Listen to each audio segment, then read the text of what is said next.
না থাকবে, ক্ষুধার অবস্থায় থাকবে, অভাব থাকবে, বেইজ্জতি থাকবে, আপনরা চোখ উল্টাই ফেলবে, পরিচিত মানুষটা দূরে চলে যাবে। এগুলো হবেই হবে, কারণ মওলা যেখানে থাকবে সেখানে দুনিয়া থাকতে পারে না।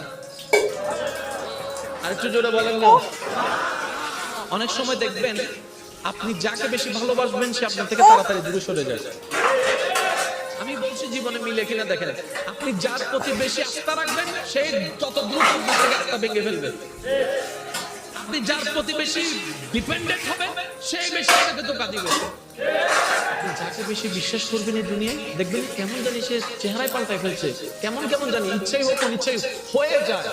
এক কথায় আপনি আমরা এই দিলে যাকে বেশি জায়গা দিই সে কেমন জানি তাড়াতাড়ি দূরে সরে যায়, কেমন জানি তার সাথে আমাদের সম্পর্কটা দূরত্ব হয়ে যায়। এটা কেন হয়? এটার হওয়ার একটাই কারণ, রব বলে যে তোর দিলটা শুধু আমার জন্য।